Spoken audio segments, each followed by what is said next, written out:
IBS World News. Hello, viewers. I am Ivy the Android, and here is the latest news.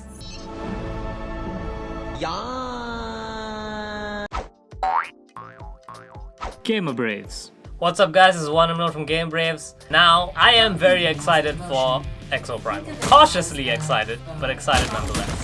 It's really amazing how Capcom made a game that was so personally directed at me by having it be about mech suits fighting dinosaurs. Admittedly, in previous videos, I have displayed some trepidation about the game being multiplayer only. However, we got to check out another build of Exo Primal, and this time they had the story in it, and that's kind of what I want to talk about today.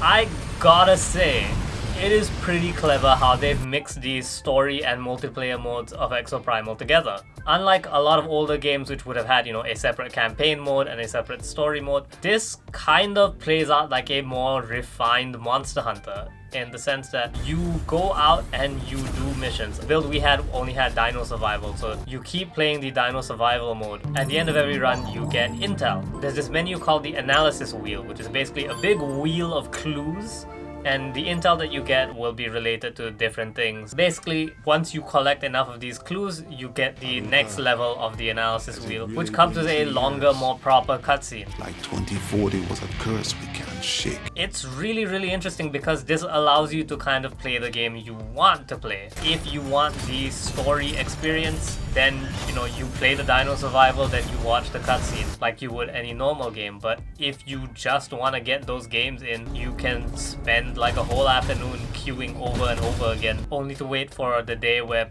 maybe you feel like chilling out with the story and then watching all the intel that you've acquired already. When comparing it to Monster Hunter, it definitely makes the process feel a lot smoother. I think the biggest problem people had with Monster Hunter World was if someone was in a cutscene, then you couldn't join their quest yet. So this way you can have the no, tonight's just about me and the boys shooting dinosaurs together. Then you don't have to watch any of the cutscenes, you don't even have to skip any of them. That being said, it's helped by the fact that I actually think the story for Exo Primal is really good. As far as stories that are just designed to force you into multiplayer goes, Exo Primal is pretty rad. Basically, there is a rogue AI called Leviathan who may or may not have been responsible for the destruction of an entire island because it was suddenly overrun by dinosaurs. I am the advanced artificial intelligence Leviathan. And now he's just reliving that day over and over, constantly pulling people from time and space and even alternate dimensions into death matches so that he can get his combat data. Oh, indeed. As far as evil AI enemies go, Leviathan is pretty up there on the Gladys scale. Fight and die for me. It's helped a lot by the fact that Leviathan is kind of nuts. He makes in-flight safety video jokes and other kinds of comments while he's helping you along with your stuff. Warning, there is a non-zero risk of death associated with this exercise. It's really great, and I honestly think it's the best part of Exo Primal. Of course, when you're talking about the best part of Exo Primal, you also gotta talk about the worst part. And for me, that comes in the form of the Battle Pass. Because what game is allowed to launch with multiplayer and not include a battle pass of all things nowadays? Progression is not great. You're basically leveling up your mech suit, your player level, and the battle pass. Your mech suit has a bunch of accessories that it can get, like plugins that will do things like, increase damage when your health is low and all that kind of stuff.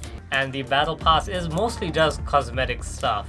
And there is actual meaningful content locked behind it. The rigs, which are like the kind of power-up attacks that you get, are also locked behind this as well. Like, two things that I really liked in the beta were the Exosuit Murasame and the Drill Fist, and both of them are locked. And very late in the game as well. I think with any kind of like multiplayer experience, you want to give players the cool character as soon as they can, because that's what's going to make them stick around. I mean, Krieger's my favorite exosuit to ever walk the earth, so it's a good thing that he's one of the ones that they gave you at the start. If you had forced me to play one of the lame ones like Witch Doctor, I would have just been beside myself basically.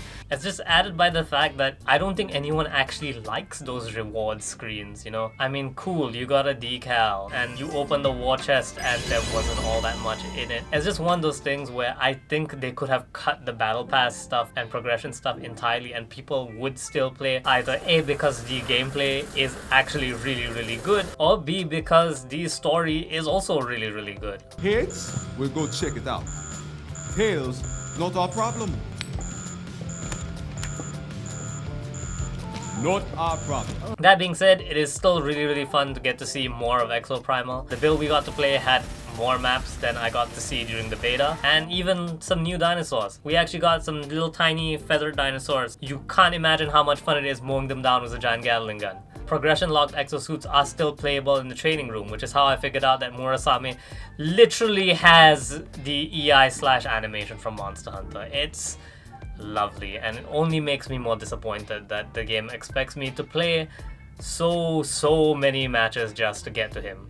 Aside from that, if you don't have anyone to play with, the game does just put you into bot matches, which is fine if you want to power through the story, but not as fun as playing with real people. I gotta say, man, the bots are very safe. They won't do anything wild, which is, I guess, fine, but it makes them boring to fight again. On the plus side though, that means that they'll actually stay on the objective, so for those of you who like the payload mission, you're in luck if you're playing with bots. What are you most looking forward to in Exo Primal? Let us know in the comments below. This has been Watermelon from Game Braves. Take care, guys. Thank you so much for watching our videos. Don't forget to give us a subscribe if you'd like to see more, and like so we know what kind of content you want to see. Got suggestions for new content? Let us know in the comments below too. Thank you so much again for watching. Take care, dudes.